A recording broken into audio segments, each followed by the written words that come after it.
If you're an undocumented student ally, if you're a Dream Center director, if you're somebody that wants to advocate for entrepreneurship for your undocumented students, in this video, I'm going to be sharing a total of 9 different ways that you can support undocumented students with all the work that we've currently done up to this point. All right, if you're new here, hi, my name is Juan Maya Hernandez. I'm the founder of Undocu Startup, and we are the leading entrepreneurship program for undocumented students. We helped over 180 undocumented students through entrepreneurship programming. So if you're interested, I'll be sharing some details down below. Welcome to Undocu Startup by Juan Maya Hernandez. The first way that you can actually support undocumented students is by hosting pitch competitions. These are simple to do. They don't take a lot of funding, and you could actually start this with even just $100, $1,000, depending on how much funding you can give to undocumented students. We've hosted pitch competitions with over 9 institutions already. So what we've learned is that usually some of these students actually build their own businesses. They use some of the funding that they win to legalize their business, to buy equipment, and that's always a big positive. All right, so start with pitch competitions. Helps them break out of their comfort zone, helps them get into that competitive mindset, and it helps them get some feedback for their business. Now, the next way is to host fireside chats with Undocu entrepreneurs. So now, personally, when I was a student at UCLA, I was part of different entrepreneurship programs. And one of the things that I really found valuable was having access and connections to entrepreneurs that have been there, done that, right? I got connected to founders that had made $500,000. I had connections to founders that got into accelerator programs that raised $2 million for their business, right? So similarly, one of the things that I started incorporated into the Undocu Startup bootcamps and the programs that we have is sometimes we collaborate with other Undocu entrepreneurs. Some of them are just starting out. They just made their first $10,000. Some of them are in the millions, right? But we bring them and we host a fireside chat, right? So for the first 30 minutes, we have them, we ask them questions. I moderate the questions. I ask them questions about their experience. I ask them questions about how they grew their business, how they got their business idea, work-life balance. What does that look like? How do you figure out your pricing? And then I give 30 minutes to the students to be able to ask questions on their own, right? So we find this extremely valuable because after working with over 180 undocumented students, the biggest highlight is that they are able to connect with people that don't have DACA. They're able to connect with people that come from the similar experience. So one of the things that is difficult for you to believe that you can be in certain careers if you're undocumented, because this has happened to me, is sometimes you don't see representation from your community in the environments that you want to be in, right? So how do you fix that? Bring in entrepreneurs that have businesses, have them answer questions for the students. It doesn't have to be anything crazy. It can literally just be 30, 40 minutes. And we find that students find this extremely valuable. Way number 3 is to provide seed funding.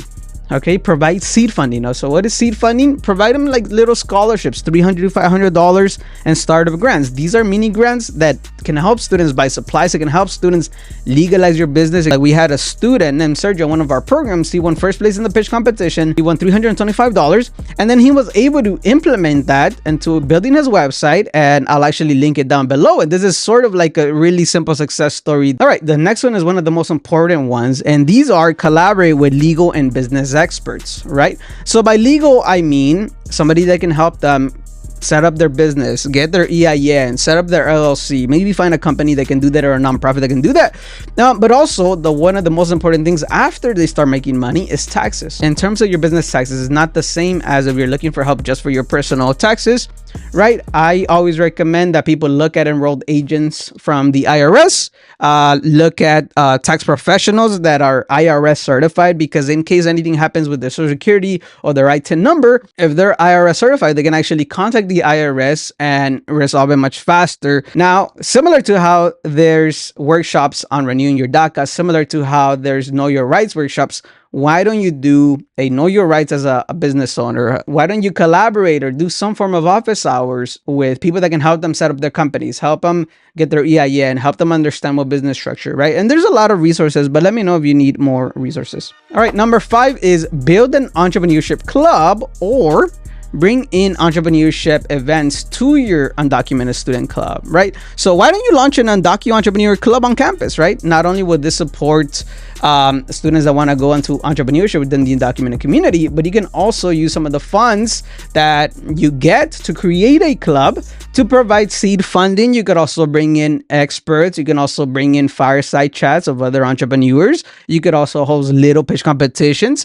I know that the undocumented student clubs in California, as I went to UCLA, there was different conferences that happened. But why don't you create something specifically for entrepreneurship, right? Because entrepreneurship could literally be side hustling. Entrepreneurship could literally be building a product, building something in tech, worker cooperative, independent contracting. And I think if you're able to funnel all those resources into a club, it would dramatically would have helped me when I was a student, and it could help out more students in the future. Sixth way to support undocumented student entrepreneurs is to share success stories. All right. I believe University of Utah's Dream Center does an amazing job. I believe they call it the UndocuThrive series. And here they share success stories of entrepreneurs within the community that have DACA or are formerly undocumented or are undocumented. They're comfortable with sharing.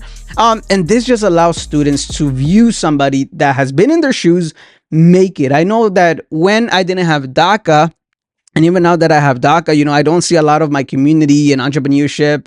Everything that I see has been around fear. Everything that I've seen has been around, there's all these things happening. But why don't we also funnel a lot of that fear into positivity, into success stories, right? Like, show me somebody that has raised some money within the undocumented community. And I can think of a few use cases. Show me somebody that actually went through my program and developed a business, right? And I think that is what really helps people change their mindset, right? Having that exposure to success stories is extremely important. These success stories could be this person won pitch competition first prize and this is what they did, or this person raised money, or this person launched their first product, this person got their first 10 clients. As those success stories that we are missing within the community. And I think that if we continue sharing those, we can develop more of that mindset of becoming an entrepreneur, right? And you could check out a few of them, and I'm gonna link them down below that we've already done. So feel free to share those as well. The seventh way that you can support undocumented student entrepreneurs is to host a public entrepreneur market. I forgot the name of the specific community college that has done this in the past, but they do this showcase events where they have a little market, right? Kind of like a farmer's market, but undocumented students are able to showcase their businesses, able to showcase their products. And I think this is a brilliant idea, right? Why don't you do a pop-up market? I believe UC Irvine also has something similar. But encourage students to bring their business ideas, encourage students to attend those public markets and start marketing their business, because the only way that they're going to actually get clients, the only way that they're going to get out of their comfort zone is by being in these events and allowing them to get their first clients, maybe investing into them, right? So this one's important, right? So set up a small market of student entrepreneurs that attend your college, host it in your center, and have students showcase their businesses. I don't know, maybe once a quarter, maybe once a year, and then invite the community to come and buy from them, right? And that's a way that they can get clients. That's a way for them to get marketing exposure, and it would dramatically increase their confidence in building their business. The eighth way, and this is a really great idea. I've had all the funding in the world. This is what I would create: an entrepreneurship fellowship that happens year round, either state by state, or on the CSU level, on the UC level, on the private college level, on the community college level, but an entrepreneurship fellowship that gives students funding. I know I was a part of one.